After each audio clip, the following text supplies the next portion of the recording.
Greetings, my fellow gamers. It is I, Wraith King, and today we are taking a look at Dungeon Hunter Champions. Now, this is a game I've been looking forward to for quite some time now. I pre-registered for this game a few months ago, and I've been waiting ever so patiently for it to be released, and finally it has been released just a few days ago. I was going to upload this as fast as I can, but I really wanted to play a lot of this game before I get any final judgment, because Gameloft has some serious paywall problems with a lot of their games, and I wanted to see if I could find any paywalls. So right off the bat, I'm going to tell you guys if this game has a paywall. I'm going to say yes and no on that, because you can continue to play the game a lot and you will be rewarded for it. However, there is some serious problems concerning drop rate for the heroes. Now, in order to test this, I had to do something crazy. I actually had to stop playing the game and uninstall it, then download it again. At least, I'd say I did this at least 20 to 25 times. And each time I did that, I had to go through the tutorial, and they rewarded me 200 gems, which allowed me to draw 2 heroes from their rarest pack. And keep in mind, this pack has a higher drop rate for 5-star heroes than the rest of them. 25 times I've done this, and I have not gotten one 5-star hero. I've only gotten at least, I'd say at least 5 4-stars. Through my entire run, I've only gotten 5 4-star heroes, and that is a lot of work I've done for that. You guys have no idea how many hours I spent uninstalling and then downloading it again. It was ridiculous, and to find out that the drop rate is so low for 5-star heroes was a little irritating to me. But I just ended up stopping after I found a good character that I was satisfied with, and it still isn't doing very well for me, I'll be honest with you. Even the 4-star characters aren't all that great, I have to be honest with you.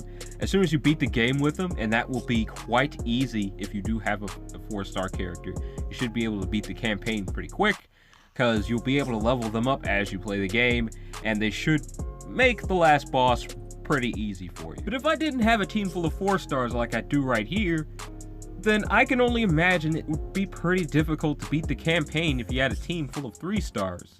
They do reward you 1 4-star character from playing through the game, but they don't reward you any more 4-stars other than that.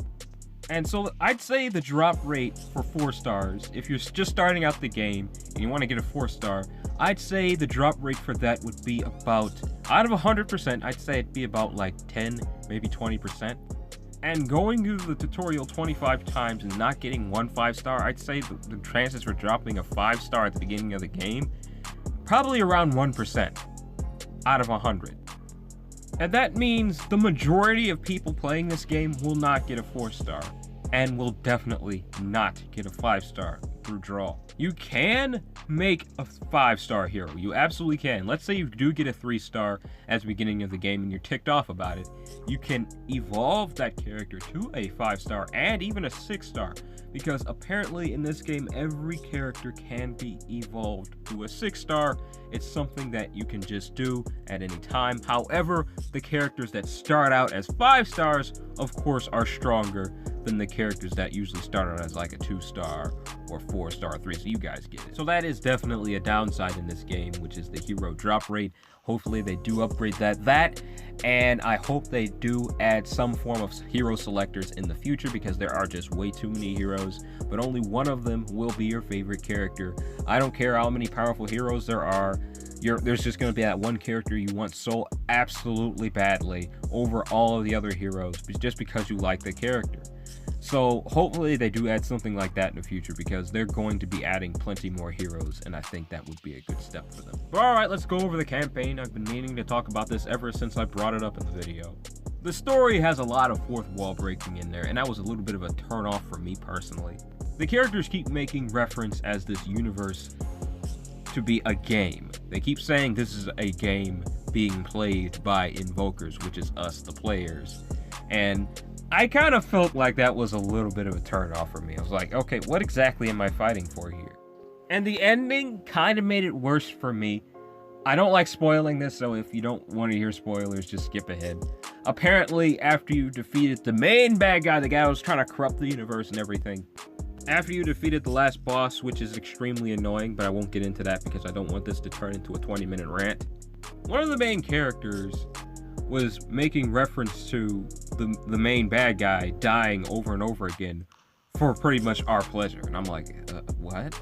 I don't really like that. I don't like that. And first of all, he's a bad guy, so I didn't feel too bad about that because, yeah, he's a bad guy. It's kind of what he gets. But then she said, they're doing it too. Like, the other heroes are dying over and over again for us. I'm like, no, I don't like this universe you're creating here. I mean, I know this is supposed to be kind of a MOBA game, but I don't like the way this is sounding. I think they were trying to pick at MOBA games in general because that's kind of the point. You pick a hero, they go into combat, they die, then they revive, then you send them back, they die, then they revive, and the big goal is just to beat the other team. That's kind of what they were picking at there. But there was a lot of fourth wall breaking in there, and they made it sound pretty dark. And I didn't really like it all that much, to be honest. But one thing I can say about the campaign that I liked is it was extremely free to play. There were constant rewards that they gave you from completing certain places in the campaign. They were giving you gems, coins that allow you to unlock more characters. It was pretty rewarding, and it was all free to play. So that is definitely an up about the campaign. And fourth wall breaking isn't always bad. I mean, we've seen Hearthstone do it with the Lich King, and when he did it, it was funny. It was ridiculous. Because their game is supposed to be silly. It's supposed to be fun. And when this game did it, it wasn't exactly funny. It just made me feel uncomfortable. Like, hearing the fact that these heroes die for pretty much my entertainment isn't funny to me. Maybe they weren't trying to make it funny, but it just came off awkward to me. It didn't entertain me. It didn't make me feel engrossed into the game. I mean, ooh, this is interesting. It just made me feel like, no, stop, please. But the gameplay, aside from the cringy story, is really, really good. Like, I can play this game a lot. I didn't mind playing through the tutorial over and over again because I actually got one of my favorite 4 stars from playing it over and over again and trying the draw over and over again. I actually ended up getting one of my favorite 4 stars, and that is awesome. But I didn't get one of my favorite 5 stars, and that makes me feel pretty sad, and I don't think I'm gonna get him anytime soon still. But okay, enough on that.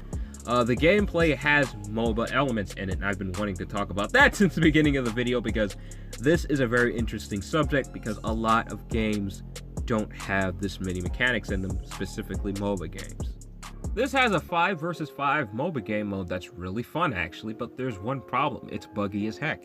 I have gone through so many matches where my phone either crashed or the match just stopped for some reason and it threw me back in the lobby, or all of the above.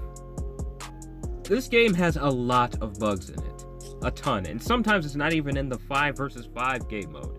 Sometimes it could just be playing through the arena versing other players' teams, or it could just be in the campaign. My game has crashed then as well.